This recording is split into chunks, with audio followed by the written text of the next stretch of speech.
Okay. അപ്പോൾ once again എല്ലാവർക്കും welcome to tether ocean. ഇന്ന് ടെതർ ഓഷ്യൻ പ്രോജക്റ്റിന്റെ പ്രസന്റേഷനിൽ ആണ്. അപ്പോൾ ടെതർ ഓഷ്യൻ എന്താണ്, എന്തുകൊണ്ടാണ് അതിപ്പോ ഇന്നത്തെ ഒരു കാലഘട്ടത്തിൽ ഇത്ര പ്രസക്തമായിട്ട് നിൽക്കുന്നത്, മറ്റുള്ള പ്രോജക്റ്റുകളെ വെച്ച് കമ്പയർ ചെയ്യുമ്പോൾ എന്താണ് ഇവിടെ ഒരു പ്രത്യേകതയുള്ളത്? കാരണം നമ്മൾ ഇന്ന് ഡേ ടു ഡേ നമ്മൾ ഒരുപാട് പ്രോജക്റ്റുകൾ എല്ലാവരും ഈ മീറ്റിംഗ് അറ്റൻഡ് ചെയ്യുന്ന എല്ലാവരും പലതരത്തിലുള്ള പ്രോജക്റ്റുകൾ കേൾക്കുന്നുണ്ട്. മേ ബി അത് ട്രഡീഷണൽ ആയിട്ടുള്ള പ്രോജക്റ്റുകളായിരിക്കാം, അല്ലെങ്കിൽ നെറ്റ്വർക്ക് ബേസ് ചെയ്തിട്ടുള്ള അല്ലെങ്കിൽ നെറ്റ്വർക്ക് മാർക്കറ്റിംഗ് ബേസ് ചെയ്തിട്ടുള്ള പ്രോജക്റ്റുകളായിരിക്കാം. അങ്ങനെ പലതരത്തിലുള്ള ബിസിനസ് ഓപ്പർച്യൂണിറ്റികൾ, വരുമാനം ഏൺ ചെയ്യാൻ അല്ലെങ്കിൽ വരുമാനം ഉണ്ടാക്കാൻ വേണ്ടിയിട്ടുള്ള പലതരത്തിലുള്ള അവസരങ്ങൾ തേടി നടക്കുന്നുണ്ട്. എസ്പെഷ്യലി ഫിനാൻഷ്യൽ മേഖലയിൽ ഒരുപാട് തരത്തിലുണ്ട്. നമുക്കറിയാം, ഷെയർ മാർക്കറ്റ് ഉണ്ട്, ഫോറക്സ് മാർക്കറ്റുകളുണ്ട്, ക്രിപ്റ്റോ കറൻസി മാർക്കറ്റുകളുണ്ട്. എല്ലാ മാർക്കറ്റിലും പുതിയ ആൾക്കാർ വരുന്നുണ്ട്, ഒരുപാട് ആൾക്കാർ വന്നു പോകുന്നു, ഒരുപാട് ആൾക്കാരുടെ പണം നഷ്ടപ്പെടുന്നുണ്ട്. ഇതെല്ലാ മേഖലയിലും നമ്മൾ കണ്ടുവരുന്നുണ്ട്. ഒരു പ്രത്യേക മേഖലയിൽ മാത്രമല്ല, എല്ലാ മേഖലയിലും. ഫിനാൻഷ്യൽ ഫീൽഡ് ആണെങ്കിൽ ഫിനാൻഷ്യൽ ഫീൽഡിൽ വളരെ ഏറ്റവും റിസ്ക് കുറഞ്ഞിട്ടുള്ളത് എന്ന് പറയുന്ന ഒരു ഫിക്സഡ് ഡെപ്പോസിറ്റ് ആണ്. ബാങ്കിൽ കൊണ്ട് കൊടുക്കുന്ന ഒരു ഫിക്സഡ് ഡെപ്പോസിറ്റ് മാത്രമാണ് ഏറ്റവും റിസ്ക് കുറവുള്ളത്. ബാക്കി എല്ലാം ഹൈ റിസ്ക് ഉണ്ട്, പ്രോഫിറ്റും അതിനനുസരിച്ച് ഉണ്ടാവും. അതിനെക്കാട്ടും ഒക്കെ ഏറ്റവും ഇന്ന് നിലവിൽ ഉള്ള എല്ലാ ഫിനാൻഷ്യൽ ഇൻഡസ്ട്രിയും ബേസ് ചെയ്തിട്ടുള്ള ഓപ്പർച്യൂണിറ്റീസിൽ ഏറ്റവും പൊട്ടൻഷ്യൽ ആയിട്ട് നിലനിൽക്കുന്നത്, വളരെയധികം ഗ്രോത്ത് പൊട്ടൻഷ്യലും സാധ്യതകളും ഒക്കെ നിലനിൽക്കുന്നത് ക്രിപ്റ്റോ കറൻസി മേഖലയിലാണ്. കഴിഞ്ഞ ഒരു 15 കൊല്ലമായി ക്രിപ്റ്റോ കറൻസി നിലവിൽ വന്നിട്ട് ആ 15 കൊല്ലത്തെ ഗ്രോത്ത് എന്ന് പറഞ്ഞു കഴിഞ്ഞാൽ നമുക്കൊന്നും ചിന്തിക്കാൻ പറ്റില്ല. കാരണം നമ്മൾ 15 കൊല്ലം കൊണ്ട് നമ്മൾ മറ്റെല്ലാ ഫിനാൻഷ്യൽ പ്രോഡക്റ്റ് എടുത്താൽ പോലും ആ ഒരു കൈൻഡ് ഓഫ് ഗ്രോത്ത് നമ്മൾ ഇന്നേവരെ കണ്ടിട്ടുണ്ടാവില്ല. അതിപ്പോ പ്രോപ്പർട്ടി ആയാലും ശരി, ഗോൾഡ് ആയാലും ശരി, എന്തായാലും ശരി. കാരണം ഗോൾഡിനെയൊക്കെ കുറച്ചു കാലം മുമ്പ് തന്നെ ക്രിപ്റ്റോ കറൻസിയിലെ ടോപ്പ് ആയിട്ടുള്ള ബിറ്റ്കോയിൻ ഓവർടേക്ക് ചെയ്ത് കഴിഞ്ഞു, അതിന്റെ ആ ഒരു ഇതിനെയൊക്കെ. അപ്പോ ഇവിടെ ഗോൾഡ് ഇതും വെച്ചൊരു കമ്പാരിസൺ, ഗോൾഡ് ഒരു എന്താ പറയാ, ഒരു ഫിസിക്കൽ അസറ്റ് ആണ്, ഇതൊരു ഡിജിറ്റൽ അസറ്റ് ആണ്. അപ്പൊ ഡിജിറ്റൽ അസറ്റ് ആകുമ്പോൾ ഒരു ഗുണം എന്താണെന്ന് വെച്ച് കഴിഞ്ഞാൽ നമുക്ക് വേൾഡ് വൈഡ് അതും കൊണ്ട് എവിടെ വേണമെങ്കിലും പോവാം. അതിന് പ്രത്യേകിച്ച് ഒരു റെസ്ട്രിക്ഷൻ ഇല്ല, ഒരു ബോർഡർ റെസ്ട്രിക്ഷനോ അല്ലെങ്കിൽ അങ്ങനത്തെ കാര്യങ്ങളൊന്നും ക്രിപ്റ്റോ കറൻസിയിലില്ല. ക്രിപ്റ്റോ കറൻസി വളരെ വളരെ ഈസിയാണ്, യൂസ് ചെയ്യാൻ ഈസിയാണ്, ക്യാഷ് ഔട്ട് ചെയ്യാൻ ഈസിയാണ്. ഏത് രാജ്യത്തിൽ പോയാലും ഈസി ആയിട്ട് നമുക്ക് അതിനെ ക്യാഷ് ഔട്ട് ചെയ്യാൻ പറ്റും. അങ്ങനെ കുറെ കാര്യങ്ങൾ ആ ക്രിപ്റ്റോ കറൻസി മേഖലയിൽ നോർമലി ഉണ്ടായിരുന്ന, കഴിഞ്ഞ ഇത്രയും വർഷങ്ങളായിട്ട് മാർക്കറ്റിൽ ഉണ്ടായിരുന്ന, അല്ലെങ്കിൽ നോർമലി ഫിനാൻഷ്യൽ ഇൻഡസ്ട്രിയിൽ ഉണ്ടായിട്ടുള്ള ഏതൊരു പ്രോഡക്റ്റിനെക്കാട്ടും പൊട്ടൻഷ്യൽ ആയിട്ടുള്ളൊരു മേഖലയാണ് ഇന്ന് ക്രിപ്റ്റോ കറൻസി ഉള്ളത്. രാജ്യങ്ങൾ അംഗീകരിച്ചു തുടങ്ങി, വൻകിട കോർപ്പറേറ്റുകൾ അംഗീകരിച്ചു തുടങ്ങി, വ്യക്തികൾ അംഗീകരിച്ചു തുടങ്ങി, ഇൻവെസ്റ്റേഴ്സ് അംഗീകരിച്ചു തുടങ്ങി. അങ്ങനെ ഒരുപാട് ആൾക്കാർ ഇതിന്റെ കാര്യങ്ങൾ മനസ്സിലാക്കി വന്നിട്ടുണ്ട്. ബട്ട് അവിടെയും പ്രോബ്ലം അഗൈൻ ഈ പറഞ്ഞ മാതിരി വോളറ്റിലിറ്റി എന്ന് പറയുന്നത്, മാർക്കറ്റിന്റെ ഫ്ലക്ച്വേഷൻ മറ്റേത് മാർക്കറ്റിനെക്കാട്ടും ഹൈ ഫ്ലക്ച്വേഷൻ ഉണ്ടാവും. നമുക്ക് ചിലപ്പോൾ പിടിച്ചു നിൽക്കാൻ പറ്റാത്ത രീതിയിലുള്ള ഫ്ലക്ച്വേഷൻസ് ആണ് ഈ പറയുന്ന ക്രിപ്റ്റോ കറൻസി മാർക്കറ്റിൽ ഉണ്ടാവുന്നത്. മറ്റു മാർക്കറ്റിലും ഉണ്ട്. ബേസിക് ആയിട്ട് എന്തെങ്കിലും ഒരു ന്യൂസ് വന്നു കഴിഞ്ഞാൽ അപ്പൊ തന്നെ മാർക്കറ്റ് ക്രാഷ് ആവും. അങ്ങനെ പല പല കാര്യങ്ങളുണ്ട്. അപ്പൊ അതിൽ ഏറ്റവും വോളറ്റൈൽ ആയിട്ടുള്ളതാണ്, അതുപോലെ തന്നെ പ്രോമിസിങ് ആയിട്ടുള്ളതാണ് ക്രിപ്റ്റോ കറൻസി. സോ ക്രിപ്റ്റോ കറൻസിയില് മേഖലയിൽ നമുക്ക് ഒരു സേഫ് ആയിട്ടുള്ള ഒരു പ്രോജക്റ്റ്, കാരണം ഒരുപാട് പ്രോജക്റ്റുകൾ മാർക്കറ്റിൽ വന്നിട്ടുണ്ട്, പോയിട്ടുമുണ്ട്. പലതും സ്കാം ടൈപ്പുകളാണ് വന്നിട്ടുള്ളത്. കാരണം ഒറിജിനൽ ഒരു ക്രിപ്റ്റോ കറൻസി കോൺസെപ്റ്റ് ഉണ്ട്, ആ കോൺസെപ്റ്റിനെ വെച്ചിട്ട് സ്കാം ബേസ് ചെയ്തിട്ടുള്ള ജനങ്ങളുടെ പണം തട്ടിയെടുക്കാൻ വേണ്ടിയിട്ട് വരുന്ന ഒരുപാട് തരത്തിലുള്ള പ്രോജക്റ്റുകൾ ഇന്ന് മാർക്കറ്റിൽ നിലവിലുണ്ട്. ചിലതിലൊക്കെ ഞാനും ഈ പറഞ്ഞ പോലെ ഇൻവെസ്റ്റ് ചെയ്തിട്ടുണ്ട്, ചിലതിൽ നമ്മൾ വർക്ക് ചെയ്തിട്ടുണ്ട്, ഇതെല്ലാം ചെയ്തിട്ടുണ്ട്. ഫൈനലി നമ്മൾ ഈ ഇങ്ങനെ കുറെ അധികം എന്താ പറയാ ബാക്ക് ഫയറുകൾ കിട്ടുമ്പോൾ നമുക്കും തോന്നുകയാണ്, ഇത്രയും കൊല്ലത്തെ എക്സ്പീരിയൻസ് ഉണ്ട്, 10 കൊല്ലമായിട്ട് ക്രിപ്റ്റോ കറൻസി മേഖലയിൽ ഉള്ളതുകൊണ്ട് നമുക്കും തോന്നുകയാണ്, why don't we make A project, ഒരു സ്റ്റേബിൾ ആയിട്ടുള്ള ഒരു പ്രോജക്റ്റ് നമുക്ക് ക്രിയേറ്റ് ചെയ്യണം. ജനങ്ങളുടെ പണം പോകുന്നതിന്റെ ഒരു പരിധി വരെയൊക്കെ നമുക്കും ഒരു എന്താ പറയാ, നമ്മുടെ പ്രോജക്റ്റ് കൊണ്ട് ഒരു ഗുണം ഉണ്ടാവണം. അങ്ങനെ ക്രിയേറ്റ് ചെയ്തിട്ടുള്ള ഒരു പ്രോജക്റ്റാണ് ടെതർ ഓഷ്യൻ. അപ്പോൾ ടെതർ ഓഷ്യനിലേക്ക് ഞാൻ എല്ലാവരും വെൽക്കം ചെയ്യുന്നു. ടെതർ ഓഷ്യൻ എന്ന് പറയുന്ന ഇന്ന് മാർക്കറ്റിൽ നിലവിലുള്ള എല്ലാ പ്രോജക്റ്റിനെക്കാട്ടും ടോട്ടലി ഡിഫറെന്റ് ആയിട്ടുള്ള ഒരു സിസ്റ്റമാണ്. നമ്മൾ ഇതേവരെ നമ്മൾ കണ്ടിട്ടുള്ള ഏതൊരു മാർക്കറ്റ് ആയാലും ശരി, അതിപ്പോ ഞാൻ നേരത്തെ പറഞ്ഞ ഫിനാൻഷ്യൽ മാർക്കറ്റിൽ വോളറ്റൈൽ മാർക്കറ്റ് ലിങ്ക്ഡ് ആയിട്ടുള്ള എന്ത് പ്രോജക്റ്റ് ആയാലും ശരി, അല്ലെങ്കിൽ പ്രോജക്റ്റോ അല്ലെങ്കിൽ എന്ത് മേഖലയാണെങ്കിലും ശരി, അത് സ്റ്റോക്ക് മാർക്കറ്റ് ആയാലും ഫോറക്സ് മാർക്കറ്റ് ആയാലും ശരി, അപ്സ് ആൻഡ് ഡൗൺസ് ഉണ്ട്. അപ്പൊ അപ്സ് ആൻഡ് ഡൗൺസ് ഇല്ലാത്ത ഒരു സിസ്റ്റം നമുക്ക് നോർമലി നമ്മൾ കേട്ടിട്ടില്ലാത്തൊരു സിസ്റ്റമാണ്. മുകളിലേക്ക് പോയാൽ താഴേക്ക് വരണം എന്ന് തന്നെയാണ് പണ്ടുള്ളവരൊക്കെ പറഞ്ഞിട്ടുള്ളത്. Whatever goes up can come down. പക്ഷെ ഇവിടെ ഇത് എന്താ പറയാ, ഒരു ആന്റി ഗ്രാവിറ്റി എന്ന് പറയുന്ന ഒരു രീതിയിലാണ് നമ്മുടെ ഈ ഒരു പ്രോജക്റ്റ് ഉള്ളത്. ഗ്രാവിറ്റേഷണൽ ഫ്ലോസ് എന്ന് പറഞ്ഞു കഴിഞ്ഞാൽ മുകളിലേക്ക് നമ്മൾ ഒരു കല്ല് വലിച്ചെറിഞ്ഞു കഴിഞ്ഞാൽ കല്ല് താഴേക്ക് വരണം. പക്ഷെ ഇവിടെ ഈ ഒരു സിസ്റ്റത്തില് മുകളിലേക്ക് പോകാൻ തുടങ്ങി കഴിഞ്ഞാൽ അത് മുകളിലേക്ക് തന്നെ പോവുള്ളൂ, താഴേക്ക് വരുന്ന പ്രശ്നം ഉദിക്കുന്നില്ല. ആ ഒരു ടൈപ്പാണ്. അപ്പൊ അത് ഞാൻ പറഞ്ഞത് എന്താന്ന് മനസ്സിലായിട്ടുണ്ടാവണം.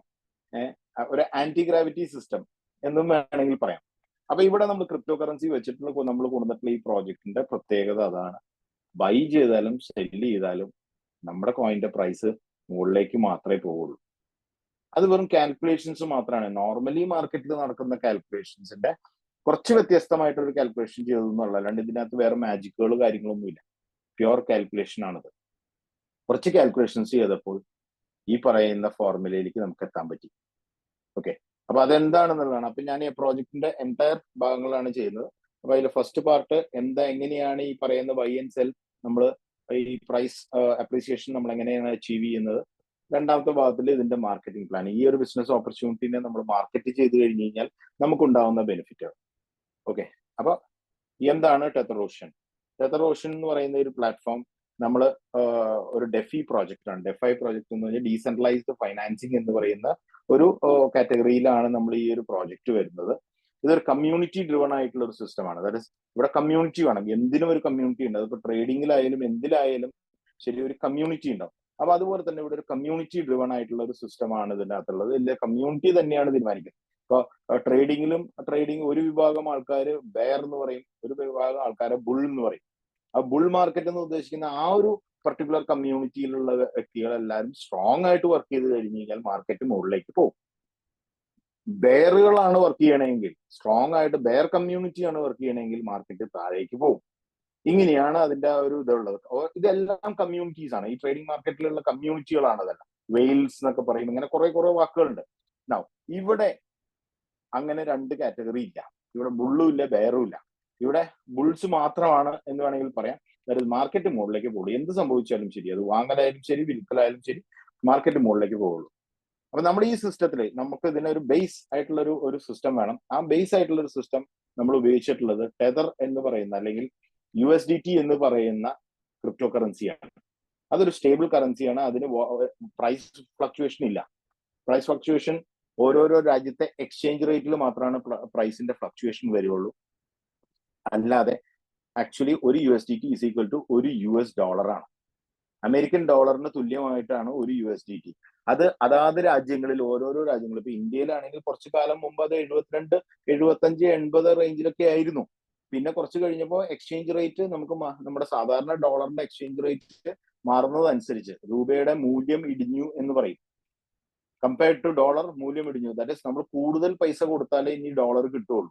നേരത്തെ ഒരു ഡോളർ പണ്ട് കാലത്തൊക്കെ 50 രൂപയ്ക്കൊക്കെ നമുക്ക് ഒരു ഡോളർ കിട്ടുമായിരുന്നെങ്കിൽ ഇന്ന് 80 രൂപ, 82, 83, 85 ആ റേഞ്ചിലൊക്കെയാണ് നമുക്ക് ഒരു ഡോളർ വാങ്ങിക്കാൻ കിട്ടുന്നത്, ഒരു ഡോളർ ബിൽ വാങ്ങിക്കാൻ കിട്ടുന്നത്. ഓക്കെ, അപ്പൊ ഇവിടെ USDT ആവുമ്പോഴുള്ള ഗുണം എന്താണെന്ന് വെച്ച് കഴിഞ്ഞാൽ USDTക്ക് ഫ്ലക്ച്വേഷൻ ഇല്ല. നമുക്ക് മാർക്കറ്റിലുള്ള മറ്റുള്ള ക്രിപ്റ്റോ കറൻസിക്കൊക്കെ ഭയങ്കര ഫ്ലക്ച്വേഷൻ ആയിരിക്കും. അപ്പൊ നമുക്ക് കിട്ടുന്ന പ്രോഫിറ്റ് നമ്മൾ ഫ്ലക്ച്വേറ്റിംഗ് ആയിട്ടുള്ള ഒരു കോയിനിലാണ് നമുക്ക് കിട്ടുന്നതെങ്കിൽ നമ്മൾ ചിലപ്പോൾ കുറച്ച് കഴിഞ്ഞ് കഴിഞ്ഞാൽ നമ്മുടെ ലോസിലേക്ക് പോകും. പല പ്രോജക്റ്റിലും ഉണ്ടായിട്ടുണ്ട്. കിട്ടിയ കോയിൻ, എനിക്ക് പ്രോഫിറ്റ് ആയിട്ട് എനിക്ക് കിട്ടുന്ന കോയിൻ, അതിന്റെ മാർക്കറ്റ് താഴെ പോയാൽ എന്റെ കയ്യിലിരിക്കുന്ന വാല്യൂ നഷ്ടപ്പെട്ടു പോകും. അപ്പൊ ഇവിടെ ഒരു അഷ്യൂറൻസ് എന്താണ്? ഇവിടെ സ്റ്റെബിലിറ്റി ആങ്കേർഡ് ഇൻ ടെതർ എന്ന് പറയുന്നത് തന്നെ, നമുക്ക് ടെതർ എന്ന് പറയുന്ന ഈ കോയിനിലായതുകൊണ്ട് എനിക്ക് കിട്ടിയിട്ടുള്ള കോയിൻസ്, അല്ലെങ്കിൽ എനിക്ക് കിട്ടിയിട്ടുള്ള USDTയുടെ വാല്യൂ ഒരിക്കലും പോവില്ല, താഴെ പോവില്ല. ഓക്കെ, അപ്പൊ അതിന് ഒരു സ്റ്റെബിലിറ്റി ആണോ. ഇന്നോവേറ്റീവ് ആയിട്ടുള്ള ലിക്വിഡിറ്റി പൂൾസ് എന്ന് പറയുന്നത്. അപ്പൊ നമുക്കിപ്പോൾ ഇതിൽ പലതരത്തിലുള്ള പൂളിംഗ് ആക്ടിവിറ്റി നടക്കുന്നുണ്ട്. മേജർ ആയിട്ട് എന്താണെന്ന് വെച്ച് കഴിഞ്ഞാൽ ഓരോ കസ്റ്റമറിന്റെ ഇൻവെസ്റ്റ്മെന്റിൽ ഇവിടെ ഇരിക്കുന്ന കോയിന്റെ, ഇതിനകത്തൊരു വെർച്വൽ കോയിൻ സിസ്റ്റം ഉണ്ട്. ആ കോയിന്റെ വിലയെ നിലനിർത്താനായിട്ട് നമുക്കൊരു ലിക്വിഡിറ്റി പൂൾ ഉണ്ട്. 52% അലോക്കേഷൻ നമ്മൾ ഈ പറയുന്ന ലിക്വിഡിറ്റി പൂളിലേക്ക് പോകുന്നുണ്ട്. അപ്പൊ ആ ലിക്വിഡിറ്റി പൂളിൽ നിന്നാണ് നമ്മളൊരു ബാങ്കിങ് സിസ്റ്റം പോലെ ഇതിൽ വരുന്ന ഓരോ വ്യക്തികളും ഇതിനകത്ത് നിന്ന് ഈ സിസ്റ്റത്തിന്റെ ഉള്ളിൽ നിന്ന് കോയിൻ വാങ്ങുന്നു, സിസ്റ്റത്തിലേക്ക് തന്നെ തിരിച്ചു കൊടുത്ത് അതിന് USDT പകരമായിട്ട് എടുക്കുന്നു, സ്വാപ്പ് ചെയ്യുന്നു. അതിനാണ് ലിക്വിഡിറ്റി പൂൾ എന്ന് പറയുന്നത്. സെക്യൂർ ആൻഡ് ട്രാൻസ്പെറന്റ് ട്രാൻസാക്ഷൻ ആണ്. ഇവിടെയുള്ള ഈച്ച് ആൻഡ് എവറി ട്രാൻസാക്ഷൻ ഞങ്ങൾ തുടങ്ങിയത് മാർച്ച് 21 അന്ന് മുതൽ ഇന്ന് വരെയുള്ള ഈച്ച് ആൻഡ് എവറി ട്രാൻസാക്ഷനെ റെക്കോർഡ് ചെയ്തിട്ടുണ്ട്. അത് ഒരിക്കലും ഇനി അതിനെ എഡിറ്റ് ചെയ്യാനോ അല്ലെങ്കിൽ നശിപ്പിച്ച് കളയാനോ ഒന്നും സാധ്യമല്ല. കാരണം അത് ബ്ലോക്ക് ചെയിൻ ടെക്നോളജിയിലാണ്. ക്രിപ്റ്റോ കറൻസി ബേസ് ചെയ്തിട്ടാണ് ബ്ലോക്ക് ചെയിൻ ടെക്നോളജി വന്നത്. വളരെ ട്രാൻസ്പെറന്റ് ആണ്, ആർക്ക് വേണമെങ്കിലും പരിശോധിക്കാവുന്നതാണ്. എന്തൊക്കെ ട്രാൻസാക്ഷൻസ് ഇത്ര നാൾ കൊണ്ട് നടന്നിട്ടുണ്ടെന്നുള്ള എൻറ്റയർ ട്രാൻസാക്ഷൻസ് നിങ്ങൾക്ക് വേണമെങ്കിൽ പ്രിന്റ് ഔട്ട് വരെ എടുക്കാം ബ്ലോക്ക് ചെയിനിൽ പോയി കഴിഞ്ഞാൽ. ഓക്കെ, ട്രാൻസാക്ഷൻ ബൈ ട്രാൻസാക്ഷൻ നമുക്ക് വേണമെങ്കിൽ ഒരു എക്സൽ ഷീറ്റിലേക്ക് നമുക്ക് പ്രിന്റ് ഔട്ട് എടുക്കാൻ പറ്റും. ഓക്കെ, നമുക്ക് നോർമലി ഇപ്പോൾ ഒരു കമ്പനിയുടെ ബുക്ക് ഓഫ് അക്കൗണ്ട്സ് നോക്കാനായിട്ട് സാധ്യമല്ല. ഏതൊരു സ്ഥാപനമാണെങ്കിലും ശരി, ഇപ്പൊ നമ്മൾ നോർമലി ഇപ്പോൾ വർക്ക് ചെയ്യുന്ന നെറ്റ്വർക്ക് മാർക്കറ്റിംഗിലൊക്കെ വർക്ക് ചെയ്യുന്ന ഒരുപാട് പ്രോജക്റ്റുകളുണ്ട്. പക്ഷെ ഇതിലൊന്നും ആ കമ്പനിയുടെ കയ്യിലേക്ക് എത്ര ഫണ്ട് വന്നു, എത്ര ഫണ്ട് ചെലവായി പോയിട്ടുണ്ട്, ഇതൊന്നിനും ഒരു കണക്കും കാര്യങ്ങളും ഒന്നും ഉണ്ടാവില്ല. അപ്പൊ അവരുടെ ഫെയിലിയറിന്റെ കാരണവും അത് തന്നെയായിരിക്കും. കാരണം ഇതിന് കൃത്യമായിട്ടുള്ള ഒരു കണക്കും കാര്യങ്ങളും ഒന്നും ഉണ്ടാവില്ല. ചിലപ്പോൾ ഓണേഴ്സ് അല്ലെങ്കിൽ മാനേജ്മെന്റ് അതിൽ കൈയിട്ട് വരുന്നുണ്ടാവും. അവര് ആവശ്യത്തിലും കൂടുതൽ പണം എടുത്ത് പോയിട്ടുണ്ടാവും. നാളെ ഒരു കാലത്ത് പേ ഔട്ട് കൊടുക്കാനായിട്ട് ചിലപ്പോൾ ഫണ്ട് ഇല്ലാതെ വന്ന് ആ പ്രോഗ്രാം ക്രാഷ് ചെയ്ത് പോകും. പക്ഷെ ഇവിടെ അങ്ങനെ സംഭവിക്കില്ല. ഇവിടെ ഈ പറയുന്ന ലിക്വിഡിറ്റി എന്ന് പറയുന്ന ലോക്ക്ഡ് ആണ്. ഈവൺ ഇതിന്റെ അഡ്മിൻസിന് പോലും അതിനകത്തേക്ക് ടച്ച് ചെയ്യാനുള്ള അനുവാദമില്ല. അഡ്മിൻസിന് എലിജിബിൾ ആയിട്ടുള്ള കമ്മീഷൻ എടുക്കാതല്ല അല്ലാതെ വേറെ ഒന്നും അതിനകത്ത് ചെയ്യാൻ പറ്റില്ല. അവിടെ ഒരു ഫണ്ടിന്റെ ഒരു മിസ്അപ്രോപ്രിയേഷൻ ഒന്നും ഇതിനകത്ത് സാധ്യമല്ല. കമ്മ്യൂണിറ്റി സെൻട്രിക് ആയിട്ടുള്ള ഗവൺമെന്റ്സ് ആണ്. അതിന്റെ അർത്ഥം എന്താണെന്ന് വെച്ച് കഴിഞ്ഞാൽ ഇവിടുത്തെ കമ്മ്യൂണിറ്റി, ഇതിൽ വരുന്ന ഓരോ മെമ്പേഴ്സിനും തീരുമാനിക്കാം ഇതിന്റെ പ്രൈസ് എത്രത്തോളം കൊണ്ടുവരാം. എല്ലാവരും കൂടെ വിചാരിച്ചു കഴിഞ്ഞാൽ നമുക്ക് ഓരോ ദിവസവും വളരെ വളരെ വളരെ വ്യത്യാസപ്പെട്ട പ്രൈസ് റേഞ്ചിലേക്ക് നമുക്ക് ഈ കോയിന്റെ റേറ്റ് പോകുന്നത് കാണാൻ പറ്റും. കയറി വളരെ ഫാസ്റ്റ് ആയിട്ട് പോകുന്നതാണ്. കമ്മ്യൂണിറ്റിയുടെ ആക്ടിവിറ്റി വളരെ കുറവാണെങ്കിൽ അതിനനുസരിച്ച് സ്ലോ ആയിട്ടാണ് ഇതിന്റെ പ്രൈസ് കൂടുന്നത്. ഇത്രേ ഉള്ളൂ. ഇതിനകത്ത് വേറെ മാജിക്കില്ല. കമ്പനിക്ക് ഇവിടെ ഒരു മാനിപ്പുലേഷൻ കാര്യങ്ങളില്ല. അല്ലെങ്കിൽ ഇതിന്റെ അഡ്മിൻ ഇവിടെ കമ്പനി ആയിട്ടില്ല. ഇതൊരു സ്മാർട്ട് കോൺട്രാക്ട് സിസ്റ്റം ആയതുകൊണ്ട്, ഡീസെൻട്രലൈസ് സിസ്റ്റം ആയതുകൊണ്ട് ഇവിടെ ഒരു കമ്പനിയുടെ ആവശ്യമില്ല. കമ്പനി ഇരുന്ന് മാനിപ്പുലേറ്റ് ചെയ്ത് പ്രൈസ് മുകളിലേക്ക് കയറ്റുക അങ്ങനത്തെ കാര്യങ്ങളൊന്നും ഇവിടെ ഇല്ല. ഇവിടെ കമ്മ്യൂണിറ്റിയിൽ വരുന്ന ബിസിനസ്സും അതുപോലെ സെല്ലിങ്ങും, ബൈങ്ങും സെല്ലിങ്ങും ഈ പറഞ്ഞ ആക്ടിവിറ്റി നടന്നുകൊണ്ടിരിക്കുമ്പോൾ ഓട്ടോമാറ്റിക്കലി പ്രൈസ് കൂടിക്കൊണ്ടിരിക്കും. അത് മോർ നമ്പർ ഓഫ് മെമ്പേഴ്സ് ചെയ്തുകൊണ്ടിരുന്നു കഴിഞ്ഞാൽ ഫാസ്റ്റ് ആവും. സ്ലോ ആണ്, കുറച്ച് ആൾക്കാരെ ചെയ്യുന്നുള്ളെങ്കിൽ സ്ലോ ആയിരിക്കും. ഇത്രയുള്ള വ്യത്യാസം. അപ്പൊ നമുക്ക് തീരുമാനിക്കാം, ഇതിലുള്ള മെമ്പേഴ്സിന് തീരുമാനിക്കാം എത്ര ഫാസ്റ്റ് ആയിട്ട് ഇതിന്റെ പ്രൈസ് മൂവ് ചെയ്യണം എന്നുള്ളത് ഇതിനകത്തുള്ള മെമ്പേഴ്സ് തന്നെയാണ് തീരുമാനിക്കുന്നത്, അഡ്മിൻ അല്ല. എല്ലാവരും കൂടി തന്നെയാണ് ഈ കമ്മ്യൂണിറ്റിയിൽ വരുന്ന ഈച്ച് ആൻഡ് എവറി മെമ്പറിന് ഈ ഒരു പ്രൈസ് വ്യത്യാസത്തിൽ പങ്കെടുക്കാൻ പറ്റും. നിങ്ങൾ വിചാരിച്ചാൽ, എല്ലാവരും വിചാരിച്ചാലും ഇതിന്റെ പ്രൈസ് നിങ്ങൾക്ക് നല്ല രീതിയിൽ സ്പീഡാക്കി കൊണ്ടുപോകാനും പറ്റും. ഓക്കെ, അതാണ് കമ്മ്യൂണിറ്റി സെൻട്രിക് ആയിട്ടുള്ള ഗവർണൻസ് എന്ന് പറയുന്നത്. അപ്പൊ അതിന്റെ അഡ്വാൻറ്റേജ്, ഇവിടെ ഈ പ്രോജക്റ്റിന്റെ അഡ്വാൻറ്റേജ് എന്താണെന്ന് വെച്ചാൽ price appreciation on every buy and sell transaction. ഈ ഓരോ ബൈങ്ങും സെല്ലിങ്ങും നടക്കുമ്പോൾ ഇതിൽ വരുന്ന ഓരോ കസ്റ്റമറും ജോയിനിങ് എന്ന് പറയുന്നത് ഒരു പർച്ചേസിലൂടെയാണ്. ഇതിനകത്തുള്ള കോയിൻസ് വാങ്ങിയിട്ടാണ് അവർ അതിലേക്ക് മെമ്പർ ആവുന്നത്. അല്ലാതെ മെമ്പർഷിപ്പ് ഫീസ് ആയിട്ട് വേറെ എക്സ്ട്രാ ഒന്നുമില്ല. നമ്മൾ കൊടുക്കുന്ന പേയ്മെന്റിന് ഒരു അലൊക്കേഷൻ തരും, നിങ്ങൾക്ക് ഇത്ര കോയിൻസ് തരും. ആ കോയിൻസ് നമ്മൾ ഹോൾഡ് ചെയ്യുക, നമുക്ക് മാർക്കറ്റിംഗ് ആക്ടിവിറ്റിയിൽ നമുക്ക് പങ്കെടുക്കാം.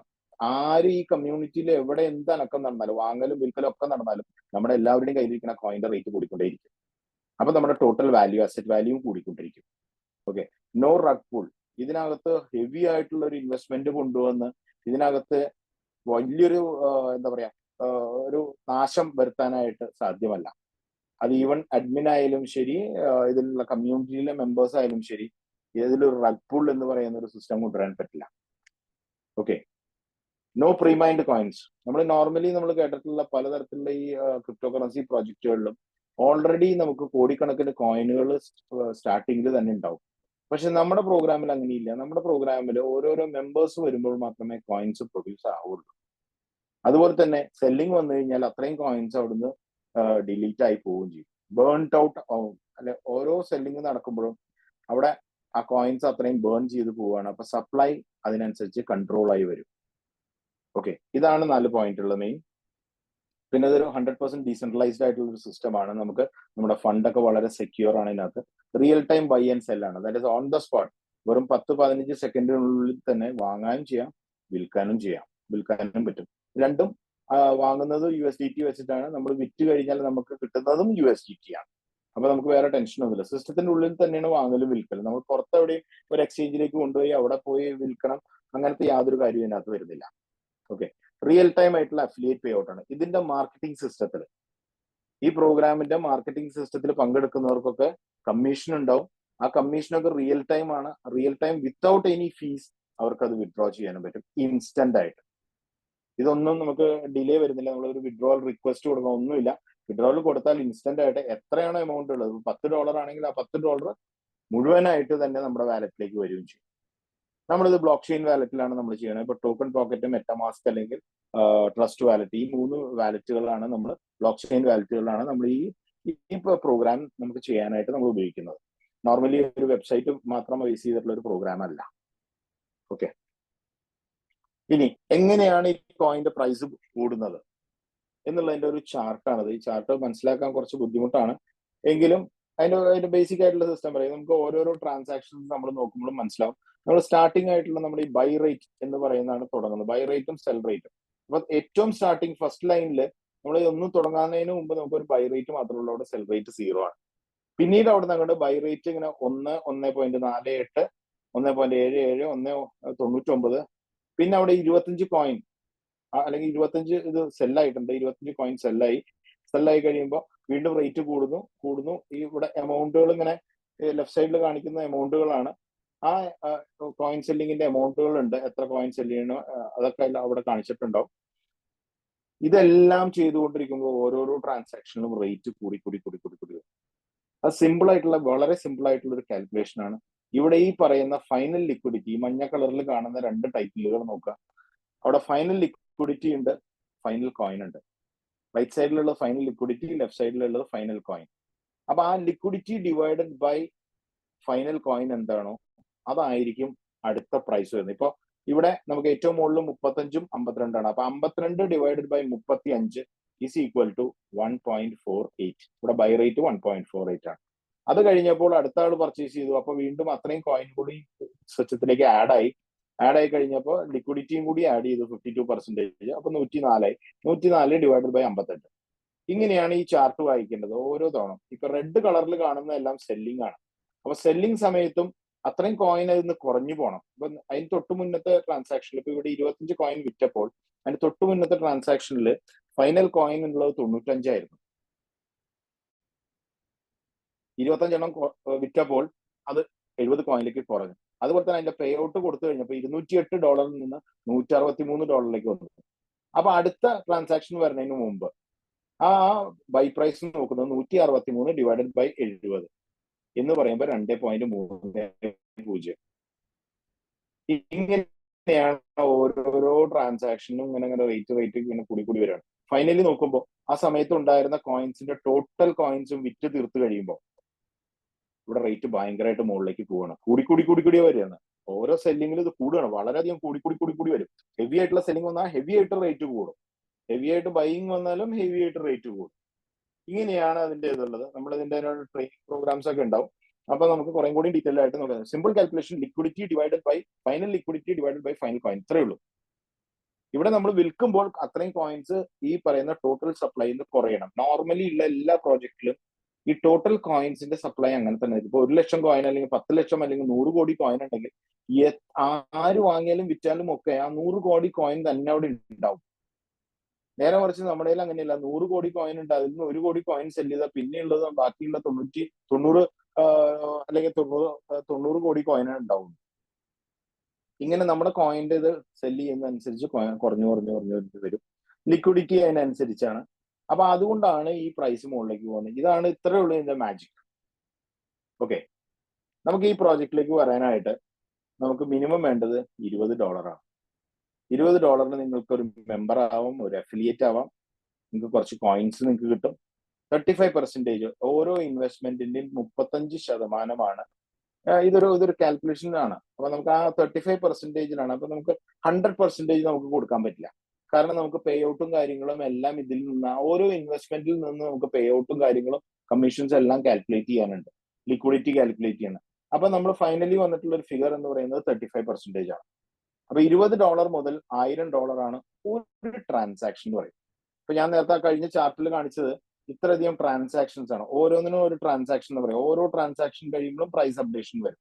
അപ്പൊ ഇവിടെയും ഒരു ട്രാൻസാക്ഷനിലെ മാക്സിമം ബൈ എന്ന് പറയുന്നത് $1000 ആണ്. ഒരു വ്യക്തിക്ക് $10,000 ചെയ്യണമെങ്കിൽ അയാൾ 10 തവണമായിട്ട് അയാൾ ചെയ്യണം എന്നർത്ഥം. ഓക്കെ, ഓരോ തവണ ചെയ്യുമ്പോഴും അയാൾക്ക് 35% അയാളുടെ ഇൻവെസ്റ്റ്മെന്റ് എന്താണോ, അതിപ്പോ $20 മുതൽ $1000 ഉള്ളിൽ ഏത് ഫിഗർ വേണമെങ്കിലും ആവും. 21 ആവും, 22 ആവും, 52 ആവും, 105 ആവാം, 515 ആവാം, അങ്ങനെയൊക്കെ പലതരത്തിലുള്ള എന്ത് എമൗണ്ട് നിങ്ങളുടെ കയ്യിലുണ്ടെങ്കിലും ആ എമൗണ്ടിന് നമുക്ക് ചെയ്യാൻ പറ്റും. അല്ലാണ്ട് ഇവിടെ റൗണ്ട് ഫിഗർ എന്ന് പറയുന്ന ഒരു സിസ്റ്റം ഇല്ല. ഓക്കെ, അപ്പൊ every transaction from the community the price of the coin will increase. അപ്പൊ 10 തവണ ഒരു വ്യക്തി പർച്ചേസ് ചെയ്തിട്ടുണ്ടെങ്കിൽ 10 തവണ ഒരു റേറ്റ് കൂടിയിട്ടുണ്ടാവും. അത് കഴിഞ്ഞിട്ട് വരുന്ന ഒരാൾക്ക് പുതിയൊരു റേറ്റിലായിരിക്കും അയാൾ കോയിൻ വാങ്ങിക്കുന്നത് അല്ലെങ്കിൽ വിൽക്കുന്നത്. ഓക്കെ, ഇവിടെ USDT ആണ് അങ്ങോട്ടും ഇങ്ങോട്ടും ഉള്ളത്. നമ്മൾ ബൈയിങ്, കോയിന്റെ വിൽപ്പന, സെല്ലിങ്ങിനും അതുപോലെ തന്നെ നമ്മുടെ അഫിലിയേറ്റിന്റെ കമ്മീഷനിലും നമ്മളൊരു ലിമിറ്റ് വെച്ചിട്ടുണ്ട്. കാരണം അത് ഹ്യൂജ് ആയിട്ട് ഒരു ഇത് നടക്കാണ്ടിരിക്കാൻ വേണ്ടിയിട്ടാണ്, നമ്മളൊരു കൺട്രോളിന് വേണ്ടിയിട്ടും അതുപോലെ തന്നെ അവരുടെ സ്പോൺസേഴ്സിന് ഇൻകം കിട്ടാൻ വേണ്ടിയിട്ടുമാണ് ആ ഒരു സിസ്റ്റം ചെയ്തിട്ടുള്ളത്. നമ്മളൊരു ലിമിറ്റ് വെച്ചിട്ടുണ്ട്. അപ്പൊ ഇവിടെ കോയിൻ സെല്ലിംഗ് എന്ന് പറഞ്ഞാൽ ഒരു വ്യക്തി ഇൻവെസ്റ്റ് ചെയ്തിട്ടുണ്ടെങ്കിൽ ആ വ്യക്തി ഇൻവെസ്റ്റ് ചെയ്ത എമൗണ്ടിന്റെ 2 ഇരട്ടിയാണ് അയാൾക്ക് സെല് ചെയ്യാൻ പറ്റുള്ളൂ അറ്റ് എ ടൈം. ഇനി കൂടുതൽ സെല് ചെയ്യണമെങ്കിൽ അതിലും കൂടുതലോടെ വിൽക്കാനുണ്ട്. പക്ഷെ ഇപ്പൊ ഫോർ എക്സാമ്പിൾ ഞാൻ $100 കോയിൻ വാങ്ങിച്ചു. ഇപ്പൊ ആ കോയിന്റെ വില ഇരിക്കുന്നത്, എനിക്ക് കിട്ടിയിട്ടുള്ള കോയിന്റെ വില പതുക്കെ കൂടി അതൊരു $500 ആയിട്ടെന്ന് വെക്കാം. എങ്കിലും എനിക്ക് $200 എനിക്ക് വിൽക്കാൻ പറ്റുള്ളൂ. ബാക്കിയുള്ള $300 എടുക്കണമെങ്കിൽ ഞാൻ വീണ്ടും $100 അതിലേക്ക് തിരിച്ച് കൊടുത്താൽ മാത്രമേ, നമ്മൾ ഒരു വാഹനത്തിൽ നമ്മൾ ഇന്ധനം അടിക്കുന്ന പോലെയാണ്. ഞാൻ ഫുൾ ടാങ്ക് അടിച്ചു, ഫുൾ ടാങ്ക് തീർന്നു, അടുത്ത വീണ്ടും ഞാൻ ഫുൾ ടാങ്ക് അടിക്കുന്നു, വീണ്ടും അങ്ങനെയാണ് എനിക്ക് മുന്നോട്ട് ഒരു വാഹനം ഓടിക്കാൻ പറ്റുള്ളൂ എന്ന് പറഞ്ഞ പോലെയാണ് ഇവിടെയും നമുക്ക് ആ ഒരു ലിമിറ്റിൽ നിന്നുകൊണ്ട് നമുക്ക് വീണ്ടും റീപർച്ചേസ് ചെയ്യുന്നു. വീണ്ടും റീപർച്ചേസ് ചെയ്യുമ്പോൾ വീണ്ടും അപ്ലയൻസിന് ഇൻകം കിട്ടും. ഓക്കെ, അത് 2 തരത്തിലുള്ള, നമുക്ക് ടീമിനെ ബിൽഡ് ചെയ്യുമ്പോൾ അതിൽ നിന്ന് കിട്ടുന്ന കമ്മീഷനും ഇതേപോലെ തന്നെയാണ്. അവിടെ 3x ആണ്, ഇവിടെ 2x ആണ്. കോയിൻ സെല്ലിംഗ് 2x ആണ്. നമുക്ക് കമ്മീഷൻ വിഡ്രോയിൽ 3x ഒരു ലിമിറ്റ് വെച്ചിട്ടുണ്ട്. അപ്പൊ $500 ആണ് എനിക്ക് വിഡ്രോ ചെയ്യേണ്ടതെങ്കിൽ എനിക്ക് $300 എനിക്ക് $300 എനിക്ക് വിഡ്രോ ചെയ്യാം. പോയിട്ട് പിന്നെ $200 ഉണ്ട്. വീണ്ടും ഞാനൊരു $100 ചെയ്താൽ വീണ്ടും എന്റെ ലിമിറ്റ് 300 ആവും. അപ്പോൾ എനിക്ക് $200. ഇതെല്ലാം ഇൻസ്റ്റന്റ് ആണ്, ഇതിനൊന്നും ഒരു ഡിലേ ഇല്ല, ടൈം ഡിലേകളൊന്നും കാര്യമായിട്ടില്ല, വെയിറ്റിംഗ് പീരീഡും ഇല്ല, ഒന്നുമില്ല. അപ്പൊ നമ്മുടെ ആ ലിമിറ്റ് അനുസരിച്ച് നമുക്ക് കോയിൻ വിൽക്കാനുള്ള ലിമിറ്റും 2x ഉണ്ട്. നമുക്ക് കമ്മീഷന്റെ ടീം ഇൻകത്തിന്റെ ലിമിറ്റ് നമുക്ക് 3x ഉണ്ട്. അപ്പൊ ടോട്ടൽ 5x ഒരു വ്യക്തിക്ക് സിസ്റ്റത്തിലേക്ക് വരുമ്പോൾ അയാളുടെ ഇൻവെസ്റ്റ്മെന്റിന്റെ 5 ഇരട്ടി അയാൾക്ക് അവിടുന്ന് ഏർണിങ്സ് മിനിമം ഉണ്ട്. ഓക്കെ, അപ്പൊ ബേസിക്കലി നമ്മുടെ ഒരു ടൈപ്പ് ഓഫ് ഇൻകം സോഴ്സുകൾ ഇങ്ങനെയാണ്. ഏതൊരു വ്യക്തി, ഇപ്പൊ ഒരു വ്യക്തി ഇതിനകത്തേക്ക് കടന്നു വന്നു കഴിഞ്ഞാൽ അയാൾക്ക് 2 തരത്തിലുള്ള ഇൻകം എലിജിബിലിറ്റി ഉണ്ടാവും. ഒന്ന്, ആ വ്യക്തി ഇൻവെസ്റ്റ് ചെയ്യുന്ന എമൗണ്ടിന് കോയിൻ കിട്ടും. 2, $100, $500, $1000 എന്ന് പറയുന്ന കറക്റ്റ് ഫിഗേഴ്സിലാണ് ആ വ്യക്തി ഇൻവെസ്റ്റ് ചെയ്തിട്ടുള്ളതെങ്കിൽ ആ വ്യക്തിക്ക് അഡീഷണൽ ആയിട്ട് ഡെയിലി ഒരു ടേൺ ഓവർ ഷെയറും കൂടി ആ വ്യക്തിക്ക് കിട്ടും. ഡെയിലി നടക്കുന്ന ടേൺ ഓവർ എന്താണോ ആ ടേൺ ഓവറിന്റെ 4% ഈ പറയുന്ന എമൗണ്ടുകൾ ഇൻവെസ്റ്റ് ചെയ്തിട്ടുള്ള വ്യക്തികൾക്ക് ഇതൊരു 1 ടൈം ആണ്. ഫസ്റ്റ് ഡെപ്പോസിറ്റിൽ മാത്രമേ ഉണ്ടാവുള്ളൂ. രണ്ടാമത്തെ തവണ നിങ്ങൾ 100 ചെയ്താൽ നിങ്ങൾക്ക് കിട്ടില്ല. ഫസ്റ്റ് 100 മാത്രമേ ഉള്ളൂ. ഫസ്റ്റ് 500 കിട്ടും. ഫസ്റ്റ് 1000 ഒരു ഐഡിയയിൽ അങ്ങനെ 3 എമൗണ്ടുകൾ, 100, 500, 1000 ഇങ്ങനെ 3 എമൗണ്ടുകളാണ് നിങ്ങൾക്ക് എലിജിബിൾ ആയിട്ടുള്ളത്. ഓക്കെ, ഇത് രണ്ടുമാണ് ഒരു ഇൻവെസ്റ്ററിനെ സംബന്ധിച്ചുള്ളത്. ഇനി അങ്ങോട്ടുള്ളത് ഇതിൽ വർക്കിംഗ് മെമ്പേഴ്സിന് വേണ്ടിയിട്ടുള്ള സിസ്റ്റമാണ്. നമ്മൾ ജോയിൻ ചെയ്യുമ്പോൾ നമ്മളൊരു അഫിലിയേറ്റ് ആയിരിക്കും. അഫിലിയേറ്റ് എന്ന് പറയുന്ന ഒരു പൊസിഷനിലായിരിക്കും നമ്മൾ ജോയിൻ ചെയ്യുന്നത്. അഫിലിയേറ്റിന് 2 ലെവൽ ഇൻകം ആണ് എലിജിബിൾ ആയിട്ടുള്ളത്. ഫസ്റ്റ് ലെവൽ എന്ന് പറയുന്ന ഈ അഫിലിയേറ്റിന്റെ റെഫറൽ കോഡ് വെച്ചിട്ട് സൈനപ്പ് ചെയ്യുന്ന എല്ലാവരും അദ്ദേഹത്തിന്റെ ഫസ്റ്റ് ലെവൽ ആയിരിക്കും. ഫസ്റ്റ് ലെവലിൽ നിന്ന് എന്ത് ഇൻവെസ്റ്റ്മെന്റോ അല്ലെങ്കിൽ റീഇൻവെസ്റ്റ്മെന്റോ എത്ര കാലം വന്നാലും അതിനെല്ലാം 10% എലിജിബിൾ ആണ് ആ അഫിലിയേറ്റ്. അതുപോലെ ഈ പറയുന്ന ഡയറക്ട്സ് എല്ലാം കൊണ്ടുവരുന്ന വ്യക്തികളായിരിക്കും സെക്കൻഡ് ലെവലിൽ വരുന്നത്. അവരുടെ ഇൻവെസ്റ്റ്മെന്റും റീഇൻവെസ്റ്റ്മെന്റിൽ നിന്നും 5%. ഓക്കെ, അതിനുശേഷം പിന്നെ നമുക്കൊരു ഇൻഫിനിറ്റ് ലെവൽ ഇൻകം എന്ന് പറഞ്ഞൊരു സിസ്റ്റമാണ്. ആ 5 to 20% infinite level income earn ചെയ്യണമെങ്കിൽ നമ്മൾക്ക് 4 റാങ്കുകൾ ഉണ്ട്. അതിൽ ആദ്യത്തെ റാങ്ക് ആയിട്ടുള്ള സിൽവർ എത്തുമ്പോൾ തന്നെ നമുക്ക് ഈ പറയുന്ന 5% അൺലിമിറ്റഡ് ഡെപ്തിലേക്ക് നമുക്ക് എന്ത് ജോയിനിങ് വന്നാലും നമുക്ക് 5% സ്റ്റാർട്ട് ആവും. ഓക്കെ, അവിടെ ഒരു സിൽവർ നമ്മുടെ ടീമിൽ വന്നു കഴിഞ്ഞാൽ നമുക്ക് അവിടെ നിന്നുള്ള ഇൻകം നമുക്ക് ബ്ലോക്ക് ആവും. പക്ഷെ ആ സിൽവറിൽ നിന്ന് നമുക്ക് 5% അപ്പോഴും നമുക്ക് അഡീഷണൽ കിട്ടിയിട്ടുണ്ടാവും. അപ്പൊ സിൽവർ റാങ്ക് ആവാനായിട്ട് നമുക്ക് വേണ്ട ക്രൈറ്റീരിയ എന്ന് വെച്ചാൽ പേഴ്സണലി ആ വ്യക്തി $100 ജോയിൻ ചെയ്തിട്ടുള്ളത്. ജോയിൻ ചെയ്യുക അല്ലെങ്കിൽ വീണ്ടും ഇൻവെസ്റ്റ് ചെയ്ത് ടോട്ടൽ $100 ആയിട്ടുണ്ടാവണം. അപ്പൊ $20 വെച്ചിട്ട് 5 തവണ ചെയ്താലും $100 ആവും. എങ്ങനെയായാലും പുള്ളിയുടെ ടോട്ടൽ ഇൻവെസ്റ്റ്മെന്റ് എന്ന് പറയുന്നത് $100 ആയിരിക്കണം. അതുപോലെ ആ വ്യക്തി 5 പേരെങ്കിലും മിനിമം സ്പോൺസർ ചെയ്തിട്ടുണ്ടാവും. ഈ 5 പേരുടെയും മിനിമം വോളിയം എന്ന് പറയുന്നത് $500 ആയിരിക്കണം. $500 ടോട്ടൽ ഈ 5 പേരും കൂടെ ചെയ്തിട്ടുണ്ടാവണം. ഒരാൾ കൂടുതലും മറ്റുള്ളവർ കുറവും ആവാം, എങ്ങനെ വേണമെങ്കിലും ആവാം. പക്ഷെ ടോട്ടൽ നോക്കുമ്പോൾ 500 വേണം. ഓക്കെ, ടീം വോളിയം ഇനി എല്ലാവരും കൂടിയിട്ട് എന്റെ first level, second level, third level എല്ലാം കൂടെ നമുക്ക് ഇതുവരെ നമ്മുടെ അഫിലിയേറ്റ് എന്ന് പറയുന്ന ഒരു പൊസിഷനിൽ നിൽക്കുമ്പോൾ നമുക്ക് തേർഡ് ലെവലിന്റെ താഴേക്ക് ബിസിനസ് പോയാലും നമുക്ക് അവിടെ ഏർണിങ്സ് ഉണ്ടാവില്ല. ബട്ട് സിൽവർ ആവണമെങ്കിൽ നമുക്കിപ്പോൾ തേർഡ് ലെവലിൽ നിന്നൊക്കെ നമുക്ക് ഈ എമൗണ്ട് ടോട്ടൽ കണക്കൂട്ടി കഴിഞ്ഞ് കഴിഞ്ഞാൽ $5,000 വരണം. $5,000 ആയ നമുക്ക് അവിടെ നിന്ന് നമ്മൾ സിൽവർ റാങ്കിലേക്ക് ഇമ്മീഡിയറ്റ് ആയിട്ട് നമ്മുടെ റാങ്ക് സിൽവർ ആവും. സിൽവർ ആയി കഴിഞ്ഞാൽ പിന്നെ അവിടുന്ന് അങ്ങോട്ട് വരുന്ന എല്ലാ ബിസിനസ്സിനും നമുക്ക് 5% എക്സ്ട്രാ നമുക്ക് ആ പറയുന്ന ഓരോരോ ബിസിനസ്സിലും എവിടെ നടന്നാലും ഉണ്ടാവും. ഫസ്റ്റ് ലെവലിലാണ് നടക്കുന്നതെങ്കിൽ 10% നമുക്ക് ലെവൽ ഇൻകം കിട്ടും. 5% നമുക്ക് ഇൻഫിനിറ്റ് അല്ലെങ്കിൽ റാങ്കിന്റെ ഇൻകം അഡീഷണൽ ഉണ്ടാവും. സെക്കൻഡ് ലെവലിൽ 5% പ്ലസ് 5% ആവും. പിന്നെ അൺലിമിറ്റഡ് ഡെപ്തിലേക്ക് 5% ആയിരിക്കും. അവിടെ ഒരു സിൽവർ വരുന്നത് വരെയാണ് അവിടെ ഇൻകം ഉണ്ടാവുക. സിൽവർ ആയി കഴിഞ്ഞാൽ നമുക്ക് അടുത്ത റാങ്കിലേക്ക് നമുക്ക് ട്രൈ ചെയ്യാം. അടുത്ത റാങ്കിലേക്ക് പോകാനായിട്ട് നമുക്ക് ആകെ ആവശ്യം ടോട്ടൽ വോളിയം ഈ ആദ്യത്തെ 5,000 കഴിഞ്ഞ് പിന്നെ ഒരു 20,000 കൂടി എക്സ്ട്രാ കയറിയാൽ മതിയാവും. എക്സ്ട്രാ വോളിയം വന്നു കഴിഞ്ഞ് കഴിഞ്ഞാൽ നമ്മൾ ഗോൾഡ് റാങ്ക് ആവും. ഗോൾഡ് റാങ്ക് ആവുമ്പോൾ ഗോൾഡ് റാങ്ക് ആവാൻ 25,000 വോളിയം ടോട്ടൽ വേണം. അതുപോലെ തന്നെ നമുക്ക് 2 സിൽവർ ലെഗും വേണം. ഓക്കെ, സിൽവർ ലെഗ് എന്ന് പറയുമ്പോൾ സിൽവർ ആവാനുള്ള ക്രൈറ്റീരിയ എന്താണെന്ന് മനസ്സിലായി. അപ്പോൾ 2 സിൽവർ ലെഗും 25,000 വോളിയം ഉണ്ടെങ്കിൽ നമ്മൾ ഗോൾഡ് റാങ്കിൽ വരും. ഗോൾഡ് റാങ്കിലായി കഴിഞ്ഞ് കഴിഞ്ഞാൽ നമ്മുടെ ടോട്ടൽ കമ്മീഷൻ എന്ന് പറയുന്നത് ഇൻഫിനിറ്റ് ലെവൽ കമ്മീഷൻ 10% ആവും. അപ്പൊ താഴെ ഒരു സിൽവർ ഉണ്ടെങ്കിൽ സിൽവറിന് 5 കൊടുത്ത് ബാക്കി 5% ആയിരിക്കും ആ ലെഗിൽ നിന്ന് വരുന്നത്. മറ്റെല്ലാ ലെഗിൽ നിന്നും നമുക്ക് 10% ആയിരിക്കും. ഇൻഫിനിറ്റ് ലെവൽ ഡെപ്തിലേക്കാണ്. ഇവിടെ ഇത്ര ലെവൽ മാത്രമേ കിട്ടൂ ഇല്ല, അൺലിമിറ്റഡ് ഡെപ്തിലാണ്. അത് 2000 ലെവൽ താഴെ പോയാലും ശരി, 10,000 ലെവൽ താഴെ പോയാലും നമുക്ക് ആ ഏർണിങ്സ് നമുക്ക് കിട്ടും. അതിനാണ് ഇൻഫിനിറ്റ് ലെവൽ എന്ന് പറയുന്നത്. ഓക്കെ, അപ്പൊ അവിടെ ഈ പറയുന്ന സിൽവർ ലെഗ് ഉണ്ടെങ്കിൽ സിൽവർ ലെഗിന് കൊടുക്കേണ്ടത് കൊടുത്തു. സെയിം ടു സെയിം റാങ്ക് ആയി കഴിഞ്ഞ് കഴിഞ്ഞാൽ അവിടുന്ന് താഴേക്ക് നമുക്ക് ആ ലെഗിൽ മാത്രം നമുക്ക് താഴേക്ക് നമുക്ക് ഏർണിങ്സ് ഉണ്ടാവില്ല. പക്ഷെ ആ വ്യക്തിയിൽ നിന്ന് നമുക്ക് ഉണ്ടാവും. എമറാൾഡ് റാങ്കിലേക്ക് വരാനായിട്ട് നമുക്ക് $1,00,000 ടോട്ടൽ നമ്മുടെ ടീമിൽ വരേണ്ട വോളിയം. ടോട്ടൽ ബിസിനസ് $1,00,000 ആയിരിക്കണം. 2 ഗോൾഡിന്റെ ലെഗ് നമുക്ക് ഉണ്ടായിരിക്കാം. വ്യത്യസ്തമായിട്ടുള്ള ലെഗുകൾ. ഒരെണ്ണത്തിന്റെ താഴെ വന്നാൽ പറ്റില്ല, 2 വ്യത്യസ്തമായിട്ടത്. അപ്പൊ നമുക്ക് മിനിമം ഒരു 5 ലെഗ് ഉണ്ട്. 5 ലെഗിൽ ഏതെങ്കിലും 2 ലെഗ് നമുക്കാവാം. അല്ലെങ്കിൽ നമ്മുടെ താഴെയുള്ള ഇപ്പൊ സിൽവർ ആണെങ്കിൽ സിൽവറിനെ നമുക്ക് അപ്ഗ്രേഡ് ചെയ്ത് നമുക്ക് ഗോൾഡിലേക്ക് കൊണ്ടുപോവാം. എങ്ങനെ വേണമെങ്കിലും ആവാം. പല പല ഓപ്ഷൻസ് ആണല്ലോ. അപ്പൊ അല്ലെങ്കിൽ നമുക്ക് പുതിയ ലെഗിൽ നമുക്ക് വേണമെങ്കിൽ ഒരു ഗോൾഡിനെ കൊണ്ടുവരാം. അങ്ങനെയും നമുക്കാവാം. അപ്പൊ അങ്ങനെ എങ്ങനെയാണെങ്കിലും നമുക്ക് ഈ $1,00,000 അതുപോലെ തന്നെ 2 ഗോൾഡും വന്നു കഴിഞ്ഞ് കഴിഞ്ഞാൽ നമ്മൾ 15% സ്ലാബിലേക്ക് വരും. 15% ആയി കഴിഞ്ഞ് കഴിഞ്ഞാൽ നമ്മുടെ താഴെ നമ്മളിപ്പോ എമറാൾഡ് ആണ്, എമറാൾഡിന്റെ താഴെ ഒരു ഗോൾഡ് ഉണ്ടെങ്കിൽ ഗോൾഡിന് 10% കൊടുക്കണം. ബാക്കി 5% നമുക്ക് ആ ഗോൾഡ് ലെഗിൽ നിന്ന് കിട്ടും. നമുക്ക് ഒരു സിൽവർ ലെഗ് ആണെങ്കിൽ ആ സിൽവറിന്റെ ടീമിൽ നിന്ന് വരുന്നത് 5% സിൽവറിന് കൊടുക്കണം. ബാക്കി 10% എമറാൾഡിന് കിട്ടും. ഇനി എമറാൾഡ് ടു എമറാൾഡ് ആണെങ്കിൽ അവിടെ 0 ആയിരിക്കും.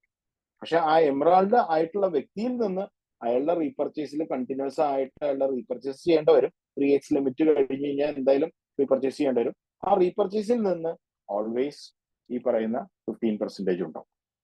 ഓക്കെ, ലാസ്റ്റ് റാങ്ക് ആണ്, 4ാമത്തെ റാങ്ക് ആണ്, ഡയമണ്ട് റാങ്ക് ആണ്. ഡയമണ്ട് റാങ്കിലേക്ക് ക്വാളിഫൈ ചെയ്യാനായിട്ട് $5,00,000 ആണ് ആവശ്യം. ടോട്ടൽ നമ്മുടെ ടീം വോളിയം $5,00,000. അതിൽ 2 എമറാൾഡിന്റെ ലെഗും. അപ്പൊ 2 ഗോൾഡ് ഉള്ള ഒരു എമറാൾഡ് ആയി കഴിഞ്ഞ് കഴിഞ്ഞാൽ ആ ക്രൈറ്റീരിയ ഓക്കെ ആവും. പിന്നെ ബാക്കി വോളിയമിന്റെ ക്രൈറ്റീരിയയും കൂടി മതി. അതായി കഴിഞ്ഞ് കഴിഞ്ഞാൽ നമ്മൾ 20% ഇതിലാണ്, സ്ലാബിലാണ് നമ്മൾ എത്തുന്നത്. നമ്മൾ ഡയറക്റ്റ് ചെയ്യുന്ന ബിസിനസ്സിനെല്ലാം നമുക്ക് 20% ഉണ്ടാവും. പ്ലസ് നമ്മുടെ ലെവൽ ഇൻകം ഉണ്ടാവും. അതല്ലാതെയുള്ള ലെഗുകൾ, റാങ്കുള്ള മറ്റുള്ള ലെഗുകളിൽ ആ റാങ്കിന്റെ കമ്മീഷൻ എന്താണോ ആ റാങ്കിന്റെ കമ്മീഷൻ അവർക്ക് കൊടുത്ത്. ഇപ്പൊ ഒരു എമറാൾഡ് ആണെങ്കിൽ എമറാൾഡിന് 15% കൊടുക്കണം. അപ്പൊ ആ വ്യക്തിക്ക് 15% സിസ്റ്റം കൊടുക്കുക. നമ്മളല്ല കൊടുക്കുന്നത്, സിസ്റ്റമാണ് കൊടുക്കുന്നത്. ബാലൻസ് എമൗണ്ട് ആയിരിക്കും നമ്മൾക്ക് വരുന്നത്. ഇതെല്ലാം ഇൻസ്റ്റന്റ് വിഡ്രോവൽ ആണ്, വിത്തൗട്ട് ഫീസോ സർവീസ് ചാർജോ അങ്ങനത്തെ കാര്യങ്ങളോ ഒന്നും നമുക്ക് അതിനകത്ത് വരുന്നതല്ല. ഓക്കെ. ഇതല്ലാതെ നമുക്ക് ലീഡർഷിപ്പിൽ നമ്മൾ ഈ 3 റാങ്കിന് നമ്മൾ ലീഡർഷിപ്പ് റിവാർഡ് നമ്മൾ കൊടുക്കുന്നുണ്ട്. അതും ഒരു പൂൾ ഇൻകം ആണ്.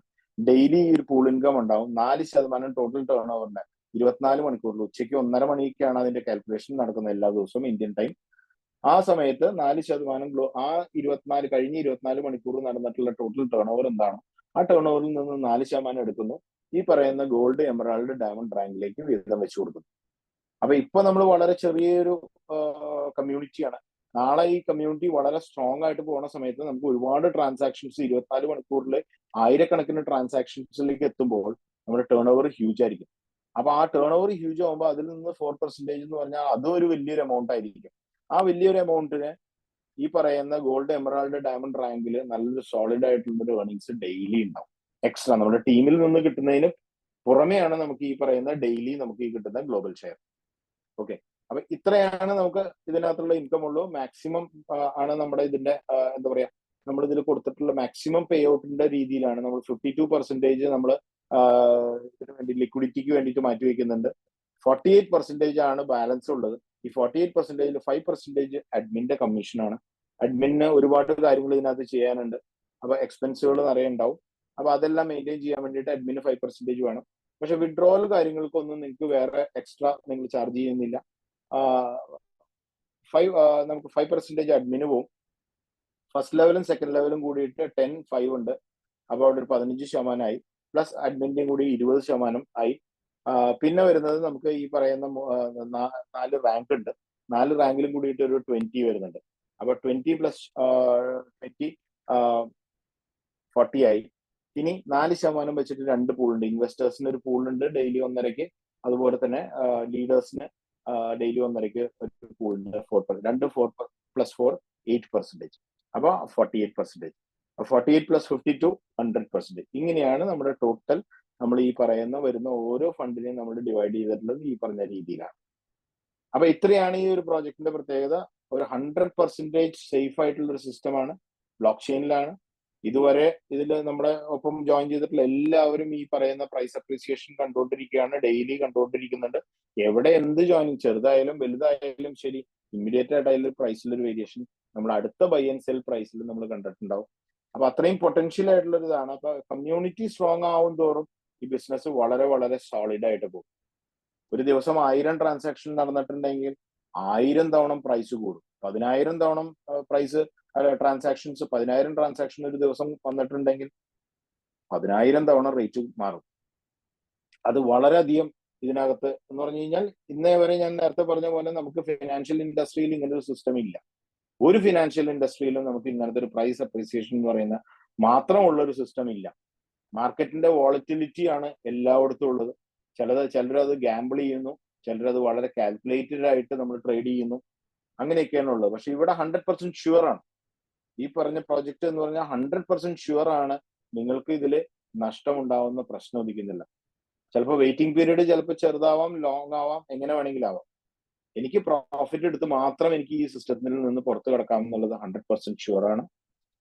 അതുപോലത്തെ ഒരു തികച്ചും വ്യത്യസ്തമായിട്ടുള്ള ഒരു പ്രോജക്റ്റ് ആണ് ടെതർ ഓഷ്യൻ. അപ്പൊ ഞാൻ എല്ലാവരോടും ആത്മാർത്ഥമായിട്ട് ഈ ഒരു കമ്മ്യൂണിറ്റീനെ ഡെവലപ്പ് ചെയ്ത് എല്ലാവർക്കും ബെനിഫിറ്റ് ഉണ്ടാവുന്ന ഒരു കാര്യമാണ്. ആര് ഇതിൽ വർക്ക് ചെയ്താലും എല്ലാവർക്കും ഗുണം ചെയ്യുന്ന ഒരു ടോട്ടലി വ്യത്യാസമാണ്. മറ്റൊരു പ്രോജക്റ്റിലും ഒരു വ്യക്തി അല്ലെങ്കിൽ ആ ടീം വർക്ക് ചെയ്യുമ്പോൾ മറ്റുള്ളവർക്ക് വരുമാനം കിട്ടുന്ന ഒരു സിസ്റ്റം ഇല്ല. പക്ഷെ ആദ്യമായിട്ടാണ് ഇവിടെ ഏതൊരു വ്യക്തി വന്നാലും, അതിപ്പോ ഇന്ത്യയിൽ തന്നെ ആവണമെന്നില്ല, ഇന്റർനാഷണലി എവിടെ വേണമെങ്കിലും ഇന്റർനെറ്റുള്ള ഏതൊരു രാജ്യത്തും നമുക്ക് ഈ ടെതർ ഓഷ്യൻ പ്രോജക്റ്റിനെ നമുക്ക് റൺ ചെയ്യാൻ പറ്റും. വേറെ പ്രത്യേകിച്ച് ലീഗാലിറ്റിയോ കാര്യങ്ങളൊന്നും വരുന്നില്ല. കാരണം അത് ബ്ലോക്ക് ചെയിൻ ബേസ് ചെയ്തുകൊണ്ട് നമുക്ക് വേറെ പ്രത്യേകിച്ച് ലീഗാലിറ്റിയോ കാര്യങ്ങളില്ല. ഒരു ഗവൺമെന്റിന് ഇതിനെ ബ്ലോക്ക് ചെയ്ത് കളയാനോ അങ്ങനത്തെ കാര്യങ്ങളൊന്നും ചെയ്യാൻ പറ്റില്ല. അപ്പൊ അതുകൊണ്ട് നമുക്ക് എക്കാലവും വളരെ സ്റ്റേബിൾ ആയിട്ട് സ്ട്രോങ് ആയിട്ട് നമുക്ക് ചെയ്യാം. നമ്മളെല്ലാവരും ആഗ്രഹിച്ചിട്ടുള്ളതാണ് ഒരു സ്റ്റെബിലിറ്റി ഉള്ള ഒരു പ്രോഗ്രാം നമുക്ക് കിട്ടണം. അപ്പൊ അങ്ങനെ ഒരു പ്രോഗ്രാം നമ്മുടെ കഴിഞ്ഞ ഇത്രയും കൊല്ലത്തെ ഒരു എക്സ്പീരിയൻസ് ബേസ് ചെയ്തിട്ടാണ് നമ്മൾ ചെയ്തിട്ടുള്ളത്. വളരെ നല്ലൊരു അക്സെപ്റ്റൻസ് നമുക്ക് മാർക്കറ്റിലുണ്ട്. ഒരു ഗുഡ് നെയിം മാർക്കറ്റിൽ നമുക്ക് ക്രിയേറ്റ് ചെയ്യുക എന്നുള്ളതാണ് നമ്മുടെ ഒരു ലക്ഷ്യം. അതിപ്പോ ആ ഒരു കമ്മ്യൂണിറ്റി സ്ട്രോങ് ആവും തോറും അത് ജനങ്ങൾക്ക് മനസ്സിലാവും, കൂടുതൽ ആൾക്കാർ വന്നോളും. ഒരു കാലഘട്ടത്തിൽ ബിറ്റ്കോയിന് 12,000 രൂപയുള്ള ഒരു കാലഘട്ടത്തിലാണ് ഞാൻ ബിറ്റ്കോയിനിലേക്ക് വരുന്നത്. ഇന്ന് 60 ലക്ഷം രൂപയുടെ മുകളിലാണ് ഒരു ബിറ്റ്കോയിന്റെ വില നിൽക്കുന്നത്. പ്രൈസ് കൂടി വരുന്ന സമയത്താണ് കൂടുതൽ ആൾക്കാരും ഇതിലേക്ക് വന്നിട്ടുള്ളത്. കുറഞ്ഞ വിലയിലല്ല വന്നത്.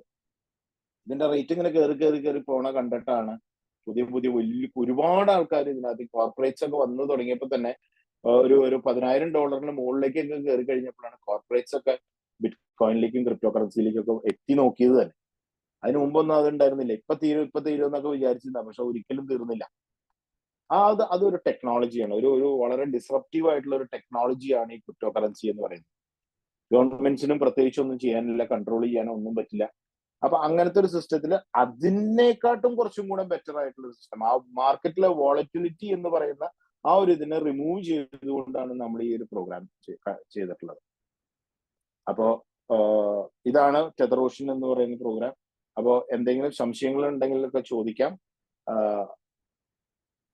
Thank you very much for listening to the program. എന്തെങ്കിലും ചോദിക്കാനുണ്ടെങ്കിൽ ചോദിക്കാം. അപ്പൊ ഒന്ന് ഹാൻഡ് റൈസ് ചെയ്ത് കഴിഞ്ഞ് കഴിഞ്ഞാൽ